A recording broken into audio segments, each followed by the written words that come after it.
예, 우리가 이 선교적 교회 시리즈라는 이 타이틀을 가지고 우리가 계속해서 요나서 말씀을 우리가 나누고 있는데요. 지난 시간 말씀드렸던 것처럼 이 하나님의 말씀에 불순종하여 도망쳐가는 이 요나를 잡으시기 위하여서 하나님은 그가 타고 가는 배 위에 큰 폭풍우, 큰 풍랑을 일으키게 하셨습니다. 하지만 그래도 깨닫지 못하는 이 잠자는 요나를 깨우시기 위하여서 하나님은 그 배의 선장을 이 요나에게 보내셔서 그에게 어떻게 말씀하십니까? 자는 자여 일어나 내 하나님께 구하라. 그가 혹시 우리를 구원하여 주시지 않겠느냐? 만약 이때에 요나가 조금이라도 영적으로 깨어 있었다면 그는 그 자리에서 벌떡 일어나 회개하고 참회하며 하나님의 은혜와 긍휼을 구하였을 것입니다. 그러면 하나님은 요나의 기도를 받으시고 이 풍랑을 즉시 잠잠케 해 주셨을 거예요. 그러나 요나는 자신을 부르시는 하나님의 음성을 끝까지 외면합니다. 그러자 하나님은 이제 더 이상 요나가 발뺌하며 도망치지 못하도록 마지막 최후의 비장의 카드 무엇입니까? 제비 뽑기를 통하여서 이 모든 선원들 앞에서 요나의 죄악을 폭로하며 고발하고 계십니다. 결국 제비는 요나에게 뽑혔고 그는 모든 선원들 앞에서 자신이 누구이고 어디에서 왔고 지금 왜 이 풍랑이 몰려오고 있는지 그 이유에 대해서 실토를 하고 있습니다. 자, 우리 9절과 10절 말씀 같이 한번 읽어보도록 하겠습니다. 그가 대답하되 나는 히브리 사람이요 바다와 육지를 지으신 하늘의 하나님 여호와를 경외하는 자로라 하고 자기가 여호와의 얼굴을 피함인 줄을 그들에게 말하였으므로 무리가 알고 심히 두려워하여 이르되 내가 어찌하여 그렇게 행하였느냐 하니. 예, 그러면서 요나가 하는 말이 뭡니까? 그러므로 당신들이 살아남을 수 있는 유일한 길은 나를 들어서 저 바다에 집어 던지는 것입니다. 뭐 마치 심청이가 그 눈먼 아버님을 위하여서 바다에 빠진 것처럼 나를 들어서 아마 이 설화 전래동화가 아마 이 요나 여기서부터 나왔을 거예요. 예, 분명합니다. 분명해. 예, 그래서 정말 나를 들어서 바다에 던져야 이 풍랑이 잠잠하게 될 것입니다. 자, 우리 11절과 12절 말씀 같이 한번 확인해 볼까요? 시작. 바다가 점점 흉흉한지라. 우리가 그에게 이르되 우리가 너를 어떻게 하여야 바다가 우리를 위하여 잔잔하겠느냐 하니 그가 대답하되 나를 들어 바다에 던지라. 그리하면 바다가 너희를 위하여 잔잔하리라. 너희가 이 큰 폭풍을 만난 것이 나 때문인 줄을 내가 아노라 하니라. 무슨 말입니까? 지금 이 폭풍을 일으킨 원흉은 다름 아닌 바로 나 때문이라는 것입니다. 당신들 때문이 아니라는 거예요. 그러므로 내가 바다에 빠져 죽어야 이 폭풍우가 잠잠해질 것이고 당신들이 살아날 수 있습니다. 요나가 이렇게 말하자 배 안의 선원들은 너무나 놀라고 두려워하며 당합니다. 그 이유가 뭐예요? 아니, 알고 보니까 이 요나라는 이 사람 무슨 대단히 큰 죄를 지은 게 아니었어요. 뭐 사람을 몇씩이나 죽인 그런 연쇄살인범도 아니었고요. 뭐 누구의 돈을 뭐 몇억 몇십억 이렇게 떼어먹고 도망치고 달아나는 그런 사기꾼도 아니었습니다. 고작 니느웨로 가라는 하나님의 그 명령, 하나님의 그 말씀에 단 한 번 불순종한 그것도 선지자였습니다. 그리고 사실 뭐 아무리 선지자라도 그렇지 아니 사람이 살다 보면은 좀 죄를 지을 수도 있고 또 하나님의 말씀에 불순종할 때도 있는 것 아닙니까? 아니 세상에 한 번 불순종했다고 한 번 하나님의 말씀 안 들었다고 바다에 빠져 죽어야 한다면 밥 먹듯이 매일 죄 짓고 하나님을 대적하며 살아가는 자신들과 같은 사람들은 수백 번 아니라 수천 번은 바다에 빠져 죽었어야 할 것 아닌가? 한마디로 하나님의 심판이 너무 두렵다는 것입니다. 이스라엘 하나님 너무 무섭다는 거요. 여러분 오늘 우리도 마찬가지입니다. 오늘 사람들이 하나님에 대해서 잘 모르는 사실이 무엇입니까? 그것은 바로 우리 하나님은 사랑의 하나님이시고 인자와 자비와 긍휼의 하나님이시지만 그러나 동시에 우리 하나님은 어떤 하나님이십니까? 죄를 절대로 그냥 넘어가지 않으시고 이 인간의 죄와 악을 극도로 미워하시고 혐오하시고 증오하시는 하나님이시다라는 것입니다. 물론 우리 하나님은 God is love, 하나님은 사랑이시라. 예. 우리 하나님의 그 인자와 사랑과 자비는 끝이 없습니다. 하지만 하나님의 사랑은 결코 불의와 타협하는 사랑이 아니라는 것입니다. 하나님은 죄와 타협하는 분이 아닙니다. 우리 같은 사람이야 뭐 이렇게 인정해 우리는 약하기도 하고 서로의 어떤 그런 안면 어떤 그런 관계 때문에 뭐 그냥 아유 뭐 그럴 수도 있지 그렇게 하면서 그냥 좋은 게 좋은 거라는 식으로 넘어갈 수도 있고 여러분 우리는 그렇습니다. 예전에 일사가고로 유명한 우리 순교자이신 우리 주기철 목사님의 일대기를 다룬 영화를 본 적이 있는데요. 이 일본 순사들이 이 저 주기철 목사님께 하는 말이 바로 그거였습니다. 아니 그냥 저 신사 앞에 가가지고 뭐 신사 거기 앞에 가기 싫으면 그냥 그 신사가 있는 쪽을 향하여서 그냥 고개만 살짝 이렇게 그냥 살짝 고개만 뭐 거기서 뭐 절을 하라는 것도 아니고 그냥 신사가 있는 쪽을 향해서 그냥 고개만 살짝 이렇게 숙이면 아니 그러면은 당신도 살고 당신 가족들도 살고 그냥 이 뭐 편안하게 죽지 않고 그렇게 행복하게 살 수 있을 것 아닙니까? 아니 왜 그렇게 그냥 딱딱하게 끝까지 고집을 피우면서 말이죠 당신의 믿음과 신앙을 굽히지 않느냐라고. 하지만 주기철 목사님은 그야말로 일사가구의 영성으로 자신의 생명을 바치기까지 이 신사참배 오상숭배의 죄악과 결코 타협하지 않으셨습니다. 굴복하지 않으셨어요. 누구보다도 영혼을 사랑하고 섬기는 목사님이었고 심지어 자신을 고문하던 그 일본 순사까지도 형사까지도 품으셨던 목사님이셨지만 여러분 우리 주기철 목사님은 주님을 향한 예수님을 향한 당신의 그 믿음과 그 순전한 순결한 그 사랑을 끝까지 굽히지 않으셨다는 것입니다. 여러분 우리 하나님도 마찬가지입니다. 하나님은 사랑이시지만 그렇다고 해서 불의를 그냥 넘어가시는 불의와 타협하시는 하나님이 아니십니다. 우리 하나님의 그 사랑과 인자와 그 자비는 반드시 우리 하나님의 공의와 진리의 터 위에 견고히 세워져 있는 순전하고도 그리고 거룩한 사랑이라는 것입니다. 거룩한 사랑. 또한 우리 사람은 겉으로 드러난 이 외적인 행동만을 문제 삼지만 우리 하나님은 어떤 하나님이십니까? 그 불꽃 같은 눈동자로 우리의 심장과 중심과 우리의 폐부를 감찰하시는 하나님이십니다. 인간의 법이라고 하는 것은 어떤 외적인 드러난 것만을 문제 삼지만 그러나 우리 하나님은 언제나 우리의 마음의 그 중심의 동기와 의도와 그 생각까지도 우리 하나님은 감찰하시고 심판하시는 하나님이시라는 것입니다. 그래서 여러분 산상수훈에서 예수님 하신 말씀이 뭡니까? 내 형제를 향하여서 내가 미워하는 마음만 가지고 있어도 그게 어떤 죄와 같다고요? 살인죄와 같다. 살인죄. 내가 뭐 이렇게 사람을 죽이지 않아도 내가 내 마음으로 형제를 미워하고 내가 자매를 미워한 그게 우리 하나님 앞에서는 살인죄와 똑같다는 것입니다. 그래서 우리가 보기에 별것 아닌 것 같은 그런 행동이 우리 하나님 앞에서는 큰 죄가 될 수가 있다는 거예요. 그래서 이 하박국 선지자도 이렇게 말하고 있지 않습니까? 우리 하박국 1장 13절 말씀 같이 한번 읽어보도록 하겠습니다. 주께서는 눈이 정결하심으로 악을 참아 보지 못하시며 패역을 참아 보지 못하시며 우리 하나님 얼마나 거룩하시고 정결하신 하나님이신지 참아 악을 보지도 못하시는 하나님이시다라고 분명히 말씀하고 있지 않습니까? 그만큼 우리 하나님은 티끌 만한 죄도 용납지 않으시는 정말 다른 건 몰라도 이 죄의 문제에 있어서만큼은 하나님 자신이 이 거룩하신 분이시기 때문에 이 죄의 문제에 있어서만큼은 정말 우리 하나님 타협이 없으신 너무나도 거룩하시고 그리고 완벽하신 이 민감하신 하나님이십니다.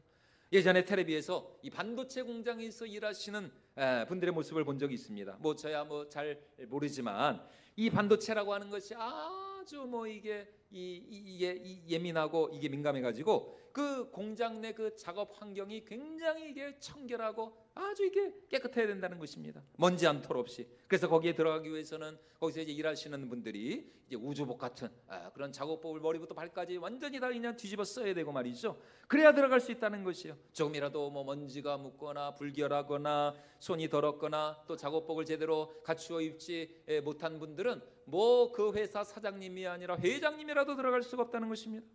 제비에 뽑히기 전까지 이혼하는 자신이 그래도 거룩한 사람인 줄 알았어요. 자기가 의인인 줄 알았어요. 의인인 줄 알았어요. 굉장히 정의롭고 깨끗한 사람인 줄 알았습니다.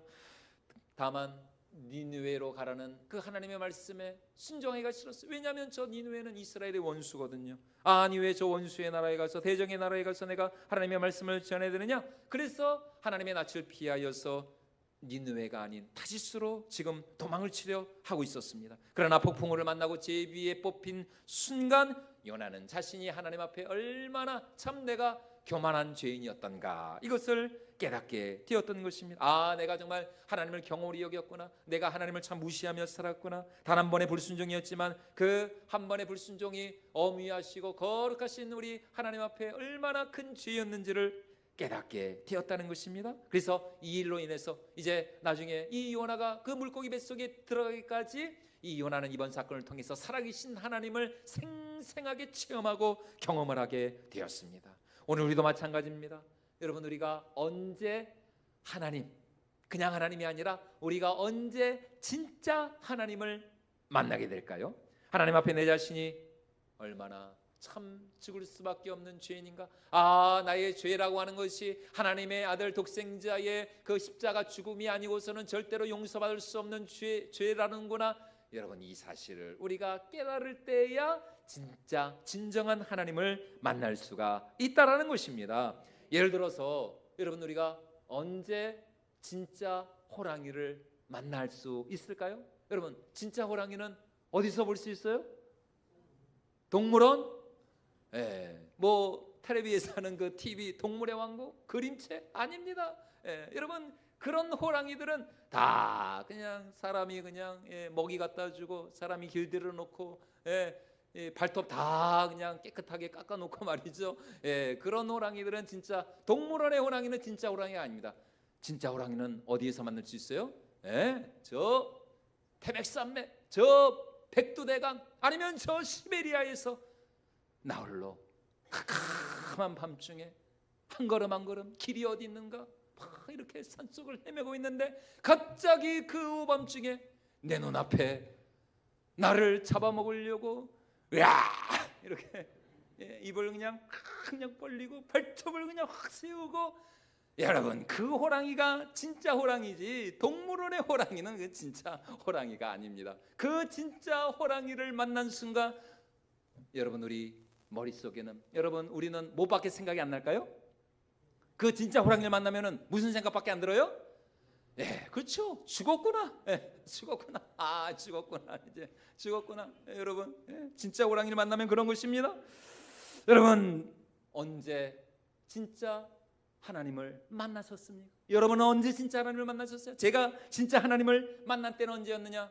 고등학교 1학년 때 어느 날 밤에 정말 갑자기 제 이 말씀을 통하여서 내가 얼마나 하나님 앞에 죽을 수밖에 없는 죄인인가, 나의 죄 때문에 정말 하나님의 아들께서 저렇게 십자가에 못 박혀 비참하게 죽으셔야만 했단 말인가, 예수님의 그 십자가의 은혜와 공로가 아니면은 나는 저 지옥, 정말 지옥 불구덩이 속에 빠져서 정말 나는 죽을 수밖에 없는 그런 죄인이었구나. 여러분, 이 사실을 깨닫게 되는 그 순간 하나님 앞에서 눈물 콧물 다 흘리면서 그날 밤에 정말 지금도 잊혀지지 않습니다. 그 그냥 방바닥을, 그 교회 교육관이었는데 조그마한 그 교육관 그냥 방바닥을 떼굴떼굴 굴러다니면서, 여러분, 제 입에서 무슨 말이 나왔을까? 무슨 말밖에 안 나왔을까요?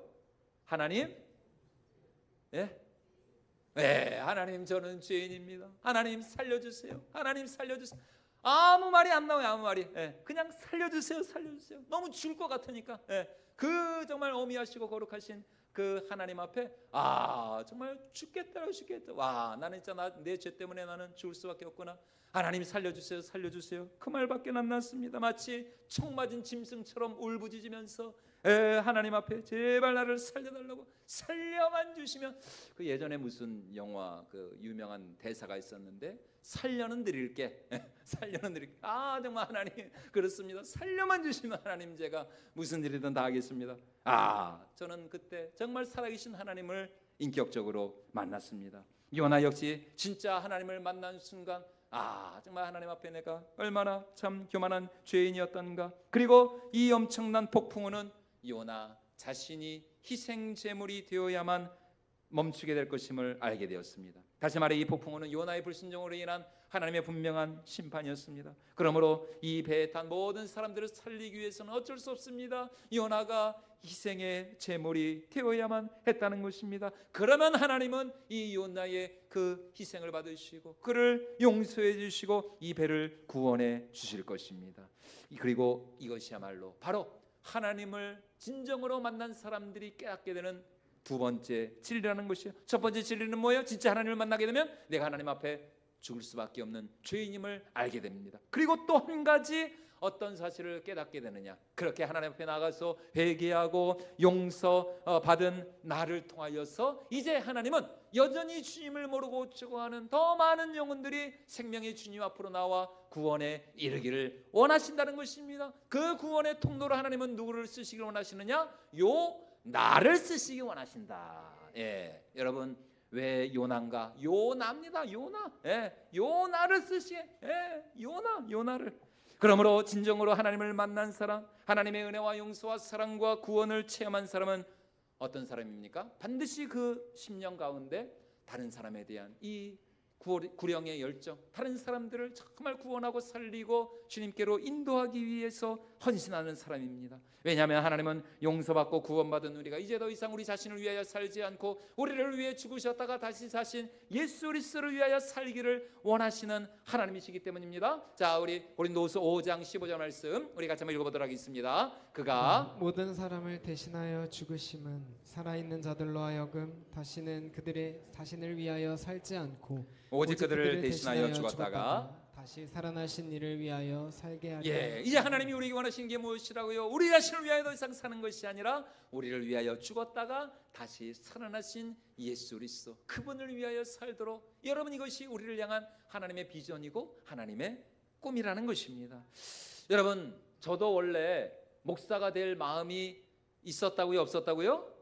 예, 목사가 될 마음이 없었습니다. 예, 하나님을 만나기 전까지 목사가 될 마음이 없었어요. 원래 뭐가 되고 싶었다고요? 예, 아나운서. 저보다 더 잘하시네요. 예. 뉴스 앵커, 정확하게는 뉴스 앵커. 그 MBC 뉴스가 없이 와, 초등학교 3학년 4학년 때 엄마 아빠 다 그냥 일하러 밖에 나가시고 그 늦은 밤까지, 야, 그분들 그냥 집에서 혼자 텔레비 보고 있는데 뭐 친구들도 다 이제 집에 가고 없으니까 혼자서, 와, 얼마나 그분들이 멋있게 보였는지. 야, 나도 커가지고 나도 진짜 저런 사람이 돼야 되겠다. 여러분, 저도 원래 목사가 될 마음이 없는 사람이었거든요. 그런데 여러분, 원래는 정말 그래서 하나님을 만나기 전까지는 저도 막 그냥 저도 교만하고 싶고 저도 잘난 척하고 싶고. 여러분, 제가 좀 잘난 척하게 생겼어요, 안 생겼어요? 웃는 거 보니까 저도 굉장히 이게 잘난 척하고 싶은 마음이 충만한 사람이거든요. 저도 굉장히 잘난 척하고 싶고 막 뽐내고 싶고 교만하고 싶고, 저도 원래 그렇게 살고 싶었는데 하나님은 그런 저를 붙잡으셔가지고 오늘 이 요나처럼 말이죠, 저를 이렇게 하나님의 사역자로 불러주신 것입니다. 예수님을 만나고 난 후 우리 예수님께서 정말 나 같은 죄인을 위하여서, 죽을 수밖에 없는 나를 위하여서 그가 얼마나 크고 위대하고 영광스러운 일을 행하셨는가, 그 사실을 깨닫고 나니까 이제 더 이상 나를 위하여 살아갈 수 없습니다. 더 이상 교만할 수 없습니다. 자랑하고 뽐내는 삶을 살아갈 수 없어요. 이제는 날마다 회개하며 날마다 겸손하게 날마다 내 자신을 처사 복종시키며 하나님을 위하여서, 예수 그리스도를 위하여서, 주님의 몸된 교회와 그리스도의 복음을 위하여서 살아야 되겠구나. 여러분, 그날로 제가 하나님으로부터 부름을 받아 이렇게 목사가 되기로 서원을 하였던 것입니다. 더 이상 그래서 이제는 세상의 뉴스, 세상의 소식이 아니라 우리 하나님의 구원의 기쁜 소식, 세상의 뉴스가 아니라 굿뉴스, 하나님의 이 복음의 기쁜 소식을 전하는 이 목사로 살게 하신 것입니다. 여러분, 지금 요나도 마찬가지입니다. 살아계신 하나님을 만난 순간 그는 자신이 희생을 해야 이 배에 있는 선원들이 하나님을 알게 될 것이라는 사실. 왜냐하면 그냥 이대로 폭풍우가 그쳐버리면은 그냥 우연한 자연현상으로 그들이 그렇게 생각을 했을 것이에요. 하지만 요나 자신이 바다에 빠짐과 동시에 폭풍우가 잔잔해지고 고요해진다면 그들은 요나가 고백한 이스라엘의 하나님이 진정한 천지를 창조하신 만물의 주권자 되시는 하나님이시고 이 폭풍우가 바로 그 하나님이 일으키신 폭풍우라는 사실을 그들이 고백하게 될 것이었기 때문이었습니다. 그래서 오늘 그 선원들이 폭풍우가 잠잠해지자 하나님께 제물을 올려드리며 예배하며 하나님께 소원한 것 아닙니까? 그러나 여러분, 선원들은 처음에는 두려워했습니다. 왜요? 아니, 자기들에 비하면 이 선지자 요나는 100배 1000배는 더 의로운 사람이었거든요. 만약 이 요나가 죽어야 된다면 자신들은 이미 진작에 죽었어야 할 사람들이었습니다. 그래서 선원들은 처음에는 어떻게 해서든지 이 요나를 살리고자 합니다. 그러나 그들의 그 모든 수고는 다 수포로 돌아갔고 이제 그들은 하나님께 이렇게 기도하고 또 이렇게 소원하면서 하나님을 예배하고 또 하나님을 믿는 그 믿음의 사람들. 그래서 하나님은 이 요나의 불순종을 통하여서 이방인 선원들을 구원하시는 진정한 선교의 역사를 이루셨습니다. 자, 우리 14절과 15절 말씀 같이 한번 읽어보도록 하겠습니다. 무리가 여호와께 부르짖어 이르되 여호와여 구하고 구하오니 이 사람의 생명 때문에 우리를 멸망시키지 마옵소서. 무죄한 피를 우리에게 돌리지 마옵소서. 주 여호와께서는 주의 뜻대로 행하심이니이다 하고 요나를 들어 바다에 던지매 바다가 뛰노는 것이 곧 그친지라. 정말 바다에 빠져야 할 사람은 요나가 아니라 우리들이었다는 것입니다. 그런데 지금 이 의로운 하나님의 사람, 이 선지자 요나가 우리를 위하여서 바다에 빠졌다는 것입니다. 결국 선원들은 하나님을 향하여서 이 무죄한 자의 피를 우리에게 돌리지 말아달라고 간절히 기도한 후에 요나를 바다에 던지죠. 그러자 거짓말처럼 좀 언제 그렇게 폭풍우가 부르냐는 듯이 참참하고 고요하게 하나님께서 그 풍랑, 그 바람을 멈추어 주셨습니다. 여러분, 오늘 우리 삶 가운데 이러한 정말 요나와 같은 희생과 우리의 기도를 통하여서 하나님께서 우리 인생 가운데 모든 풍파와 풍랑과 바람을 잠잠케 해주시는 하나님의 은혜가 역사할 수 있기를 주님의 이름으로 축원을 드립니다. 여러분, 그 아무리 거센 정말 우리 인생을 뒤집어 놓을 것 같은 그런 풍파, 그런 폭풍이 분다 할지라도 하나님이 한번 명하시고 또 우리가 하나님을 향하여서 정말 믿음으로 간구할 때에 하나님은 그 어떠한 바람과 파도도 잠잠케 하시는 전능하신 능력의 하나님이신 줄로 믿습니다. 결국 선원들은 이 사건을 통해서 하나님을 인격적으로 만나게 되었고 하나님을 믿고 예배하게 되었다는 것입니다. 결국 요나 한 사람의 희생과 헌신이 이 배에 있는 모든 선원들을 살린 거예요. 여러분, 2000년 전 우리 예수님이 하신 일이 바로 이것입니다. 앞서 말씀드린 것처럼 하나님은 사랑이시죠. 하나님은 누구보다도 나 자신보다도 하나님은 우리를 더 사랑하시는 하나님이십니다. 그러나 동시에 우리 하나님은 너무나도 거룩하시고 의로우신 하나님이시기 때문에 우리의 죄를 그냥 넘어가실 수가 없는 것입니다. 반드시 하나님의 심판이 임해야 됩니다. 그러나 하나님은 당신의 형상으로 창조하신 우리 사람이 죽는 것을 참아 보실 수가 없었어요. 그래서 하나님은 우리가 받아야 될 그 모든 심판과 진노와 저주를 당신의 사랑하는 아들 예수 그리스도에게 대신 뒤집어 씌우셨습니다. 그래서 우리 예수님께서 우리 모든 허물과 죄악을 대신 짊어지시고 2000년 전 저 골고다 언덕 십자가에 못 박혀 죽으신 것입니다. 바로 그 십자가 안에서 하나님의 그 거룩한 공의와 우리를 향한 하나님의 그 완전한 사랑이 하나로 합쳐지게 되었다는 것이에요. 그래서 운명하시기 직전에 우리 예수님이 십자가 위에서 하신 말씀이 무엇입니까? 내가 다 이루었다. 테텔레스타이, 내가 다 이루었다. 바로 그 십자가 위에서 우리를 향한 하나님의 사랑과 하나님의 공의가 완벽한 완전한 성취를 이루게 되었다는 것입니다. 우리가 죽어야 하는데 예수님이 죽으신 것입니다. 우리가 달려야 할 십자가에 예수님께서 나를 사랑하사 나를 대신하여 못 박혀 죽으신 것입니다. 우리가 받아야 할 하나님의 진노와 저주와 심판을 예수님께서 그 십자가 위에서 우리를 대신하여서 받으신 것이에요. 그러므로 예수님이 죽어서 오늘 누가 살았어요? 내가 산 것이죠. 예수님이 죽어서 내가 산 것입니다. 그의 죽음이 우리의 생명과 구원이 되었습니다. 그의 희생이 우리의 승리와 우리의 부활의 영광이 된 줄로 믿습니다. 그래서 마가복음 10장 45절에서 예수님은 당신이 이 땅에 오신 이유와 목적을 이렇게 친히 말씀하셨습니다. 자, 우리 마가복음 10장 45절 같이 한번 읽어보도록 하겠습니다. 인자가 온 것은 섬김을 받으려 함이 아니라 도리어 섬기려 하고 자기 목숨을 많은 사람의 대속물로 주라. 그러면 모든 사람들을 위한 대속의 희생제물이 되기 위하여서 예수님이 이 땅에 오셨다는 것입니다. 사랑하는 여러분, 오늘도 우리 하나님은 우리 한 사람 한 사람이 우리의 가정과 우리 교회와 또 우리가 속해 있는 그 공동체를 위한 거룩한 희생의 제물, 대속의 제물이 되기를 원하십니다. 내가 희생하고 섬기고 내가 손해보고 낮아질 때에 그런 날을 통하여서 우리 가정이 살고 우리 교회가 살고 우리가 속해 있는 그 공동체가 복을 받게 될 줄로 믿습니다. 여러분, 절대로 내가 살면은 우리 가정은 여러분 사는 것이, 내가 살면 가정이 죽습니다. 다 여러분들 가정에서, 부부 사이에서도, 여러분 부모와 자식 간의 관계에서도 여러분 내가 죽어야 우리 가정이 사는 것이지, 막 내가 내 주장, 내 고집, 내 욕심 내세우면 여러분 그러면 안 됩니다. 여러분 이 한 주간 정말 여러분의 가정들을 위하여서 이 한 주간 정말 여러분 꼭 여러분들 가정을 살리는 그런 축복의 통로가 될 수 있기를 주님의 이름으로 축원을 드립니다. 내가 희생하고 섬기고 손해 볼 때에 그런 우리의 그 귀한 희생과 섬김을 받으시고 하나님께서 우리 가정과 교회를 축복해 주시는 것입니다. 다시 말해, 내가 죽어야 우리 가정이 살고 또 내가 희생하고 섬겨야 우리 교회가 살아날 수가 있는 것입니다. 내가 겸손히 낮아지고 헌신하며 순종할 때 하나님은 그런 나를 통해서 더 많은 영혼들을 생명의 주께로 인도하실 줄로 믿습니다. 이제 오늘부터 뭐가 시작이 돼요?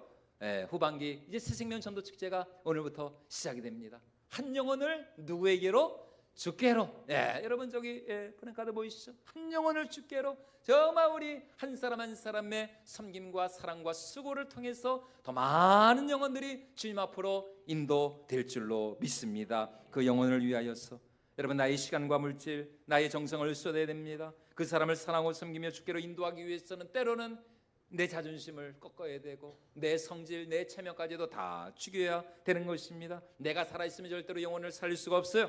한마디로 전도란 무엇이냐, 선교란 무엇이냐, 내가 죽어서 그를 살리는 것입니다. 내가 죽어서 그를 살리는 것. 그래서 오늘 여러분 설교 제목이 뭐예요? 내가 죽어 내가 살기를. 어떻게 이렇게 제목도 잘 뽑는지 모르겠어. 내가 죽어 내가 살기를.